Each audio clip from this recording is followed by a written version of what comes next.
warahmatullahi wabarakatuh. Kembali lagi di channel Cerdas Kimia. Teman-teman, kita masih akan membahas mengenai materi kesetimbangan kimia. Dan di video kali ini kita akan fokus membahas mengenai pergeseran kesetimbangan. Berbicara mengenai pergeseran kesetimbangan kimia, ada satu asas yang terkenal, yaitu asas Le Chatelier. Nah teman-teman, ternyata komposisi kesetimbangan kimia dalam suatu reaksi tertentu itu ternyata dapat juga dipengaruhi oleh faktor luar. Contohnya apa? Contohnya adalah suhu, kemudian tekanan, dan juga konsentrasi. Konsentrasi di sini adalah maksudnya penambahan konsentrasi atau pengurangan konsentrasi. Nah, seperti yang di depan telah saya jelaskan bahwa ketika kita bicara mengenai pergeseran kesetimbangan kimia, ada satu asas yang sangat terkenal sekali yang disebut dengan asas Le Chatelier. Ternyata bila terhadap suatu kesetimbangan dilakukan suatu tindakan atau aksi, maka sistem akan mengadakan reaksi yang cenderung mengurangi pengaruh aksi tersebut. Jadi bisa dikatakan di sini bahwa aksi sama dengan minus reaksi. Nah, seperti apa penjelasannya akan kita pelajari bersama. Jadi ada beberapa faktor yang mempengaruhi pergeseran kesetimbangan kimia, teman-teman. Faktor yang pertama adalah faktor tadi, konsentrasi. Kemudian faktor yang kedua adalah faktor tekanan, yang ini nanti tekanan berbanding terbalik dengan volume. Kemudian faktor yang ketiga adalah faktor suhu. Kita akan bahas satu persatu, dimulai dari pengaruh konsentrasi. Suatu reaksi kesetimbangan kimia itu bisa saya tuliskan secara umum seperti ini, teman-teman. Jadi ada reaktan gitu ya. Ini menjadi produk. Nah, secara umum saya tuliskan reaksi kesetimbangan seperti ini. Ketika konsentrasi reaktan itu ditambah, maka yang terjadi adalah kesetimbangan ini bergeser ke arah produk. Ya. Jadi kalau dia ditambah, justru kesetimbangannya mengarah atau bergeser ke yang berlawanan. Jika reaktan ditambah, maka kesetimbangan akan bergeser ke produk. Begitu juga sebaliknya. Jika produk ditambah, jadi jika konsentrasi produk ditambah, maka kesetimbangan akan bergeser ke sebaliknya, yaitu ke reaktan. Ya. Kemudian jika konsentrasi reaktan dikurangi, jadi kalau konsentrasi reaktan dikurangi, maka kesetimbangan akan bergeser ke reaktan. Jadi kalau dikurangi, kesetimbangannya akan bergeser ke yang dikurangi tersebut. Ya, begitu juga kalau produknya ini dikurangi. Kalau produknya ini dikurangi konsentrasinya, maka kesetimbangan akan bergesernya ke yang dikurangi, berarti ke produk. Begitu ya. Nah, kemudian banyak yang menjelaskan pergeseran kesetimbangan ini bukan dengan reaktan atau produk, tetapi dengan istilah kiri dan kanan. Jadi reaktan itu biasa disebut sebelah kiri, kemudian yang produk itu disebut sebelah kanan. Sekarang kita perhatikan contoh reaksi berikut ini, teman-teman. Jadi di sini ada reaksi N2 plus 3H2 membentuk 2NH3 dalam reaksi kesetimbangan. Kita jawab masing-masing pertanyaan di bawah ini. Yang pertama, pertanyaannya adalah ketika ditambah N2, kesetimbangan bergeser ke titik-titik. Oke, jadi N2 ditambah. Berarti kalau N2 ditambah, gesernya adalah ke yang berlawanan. Artinya gesernya ke produk atau ke kanan atau ke NH3. Ya, sehingga ketika N2 ditambah, kesetimbangan bergeser ke boleh ditulis produk, atau boleh ke arah NH3, atau boleh ke kanan, ya sama aja. Oke, kemudian yang kedua, ditambah H2, kesetimbangan bergeser ke mana? Oke, ditambah H2 berarti ini ditambah, kalau di H2 nya ditambah berarti gesernya ke produk ya, berarti geser ke produk. Jadi jawabannya sama dengan yang di atas ya, geser ke produk atau NH3 atau ke kanan. Oke, kemudian pertanyaan yang ketiga, ketika N2 dikurangi, kesetimbangan bergeser ke titik-titik. Oke, N2 dikurangi. Kalau ini dikurangi berarti gesernya ya ke yang dikurangi, ya ke N2 ya. Bergeser ke reaktan ya. Reaktan berarti atau sebelah kiri. Oke. Kemudian pertanyaan yang keempat, ketika NH3 dikurangi, kesetimbangan bergeser kemana? Oke, NH3 dikurangi. Jadi ini gesernya ke yang dikurangi, berarti ke NH3 atau ke produk atau ke kanan. Oke, seperti itu ya. Jadi mudah sekali, ingat bahwa kalau dia ditambah maka pergeseran kesetimbangan itu gesernya ke sebaliknya. Tapi kalau dia dikurangi maka ke dirinya sendiri gitu ya. Oke, kemudian kita lanjutkan ke faktor yang kedua, yaitu mengenai pengaruh tekanan. Nah, tadi di depan juga sudah kita singgung ya, bahwa tekanan ini berbanding terbalik dengan volume. Jadi ini berbanding terbalik dengan volume. Nah, jika tekanan diperbesar, berarti istilah lainnya kalau tekanan diperbesar itu volumenya diperkecil, maka kesetimbangan kimia akan bergeser ke koefisien yang kecil ya. Begitu juga sebaliknya, jika tekanan diperkecil atau volume diperbesar, maka kesetimbangan akan bergeser ke koefisien yang besar. Contohnya silahkan perhatikan reaksi berikut ini. Jadi reaksinya masih sama. Ada N2 plus 3H2 menjadi 2NH3, reaksi kesetimbangan. Jika tekanan diperbesar, kesetimbangan bergeser ke titik-titik. Oke, tekanan diperbesar atau berarti volume diperkecil. Berarti kesetimbangannya geser kemana tadi? Ke koefisien yang kecil.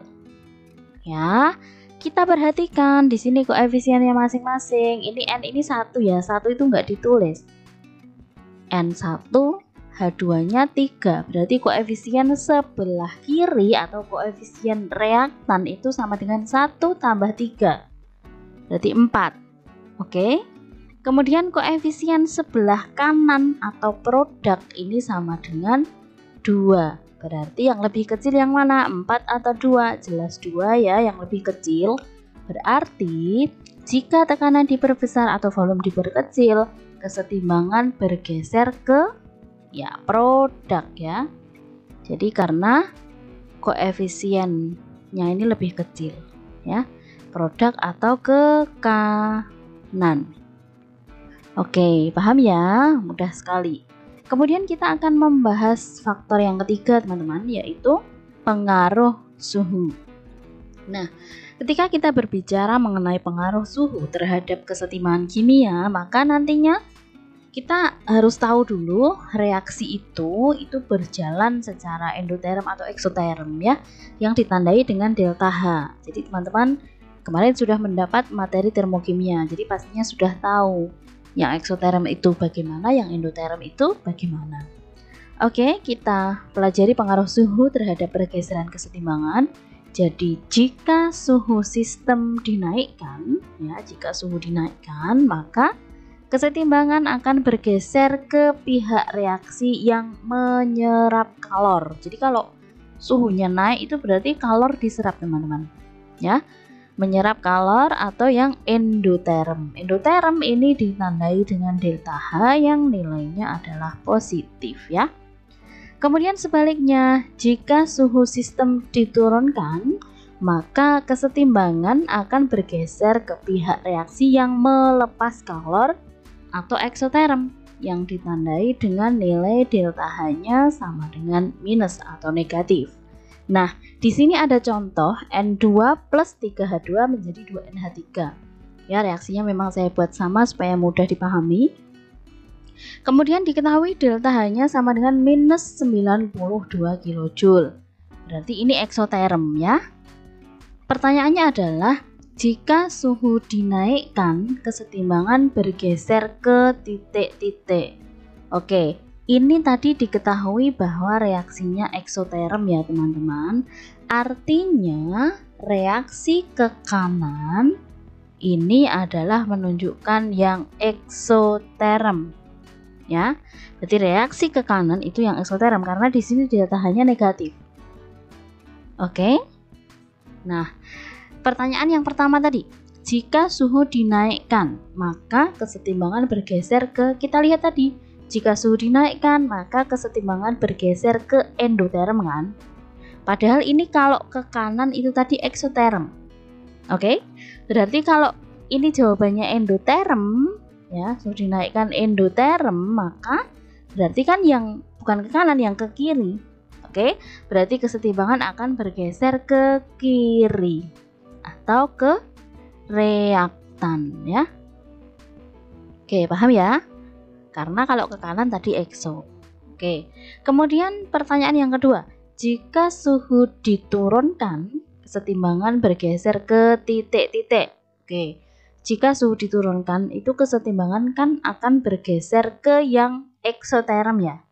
Jadi tadi ke kanan eksoterm. Berarti jika suhu diturunkan, kesetimbangan bergeser ke kanan atau ke arah produk ya. Oke, jadi kalau nanti misalkan diketahui suatu reaksi dan delta H-nya positif, itu artinya berarti ke kanan itu endoterm ya, karena delta H-nya positif. Jadi kalau ada soal yang delta H-nya positif, berarti ke kanan endoterm, ke kiri eksoterm gitu ya. Oke, selanjutnya ini perlu diingat bahwa penambahan komponen padat atau solid dan cairan murni atau liquid tidak mempengaruhi kesetimbangan. Jadi kalau ada kesetimbangan heterogen ya, yang kesetimbangan yang masing-masing spesiesnya itu berbeda atau ada yang berbeda, berarti yang padat dan cairan itu tidak dilibatkan ketika kita mau menentukan pergeseran kesetimbangannya. Maksudnya bagaimana? Maksudnya kita lihat contoh berikut. Jadi di contoh ini ada 3Fe plus 4H2O, jadi 3Fe solid plus 4H2O gas menjadi Fe3O4 solid plus 4H2 gas. Ini berarti kan kesetimbangannya heterogen ya. Kemudian ditanya, jika volume sistem diperkecil, maka kesetimbangan akan bergeser ke titik-titik. Oke, jadi ini faktor volume atau tekanan ya. Jadi kalau jika volume diperkecil, maka kesetimbangan akan bergeser ke, kuncinya adalah kalau volume diperkecil, kesetimbangan bergeser ke koefisien yang kecil, kan gitu. Berarti kita harus menghitung masing-masing koefisien yang di kiri dan yang di kanan, kan gitu.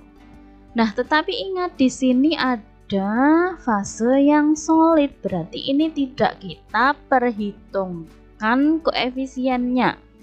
Ya, karena solid itu tidak mempengaruhi tadi kesetimbangan. Oke, paham? Jadi ini yang solid ini tidak kita hitung koefisiennya, tidak kita ikutkan dalam perhitungan, sehingga kita ketemu yang kiri koefisiennya adalah 4, yang kanan koefisiennya juga 4 dari H2 ini. Berarti jika volume sistem diperkecil, maka kesetimbangan akan bergeser ke, karena koefisiennya sama, berarti tidak akan bergeser. Jawabannya ya, tidak bergeser ya. Oke, seperti itu ya. Oke, kemudian bagaimana pengaruh katalisator terhadap kesetimbangan atau terhadap pergeseran kesetimbangan kimia? Jadi teman-teman, kemarin di materi laju reaksi kita sudah belajar bahwa katalisator itu merupakan zat yang gimana kemarin? Yang bertindak atau dia berperan dalam mempercepat reaksi gitu ya. Nah, kalau ditanya bagaimana pengaruh katalisator terhadap kesetimbangan, yang ini kita bahasnya terhadap kesetimbangan ya, maka jawabannya adalah katalisator atau katalis itu tidak mempengaruhi pergeseran kesetimbangan. Jadi katalis itu hanya bertindak mempercepat reaksi atau mempersingkat waktu reaksi. Tetapi katalis tidak mempengaruhi pergeseran kesetimbangan kimia. Oke ya, jadi bisa dipahami bahwa sekali lagi katalis tidak mempengaruhi pergeseran kesetimbangan kimia. Kalau mempercepat reaksi iya, tapi kalau untuk mempengaruhi pergeseran kesetimbangan kimia tidak. Ya, oke, seperti itu teman-teman. Jadi materi kita sudah selesai mengenai pergeseran kesetimbangan. Semoga bisa dipahami dengan baik, semoga bermanfaat. Tetap semangat belajar dan wassalamualaikum warahmatullahi wabarakatuh.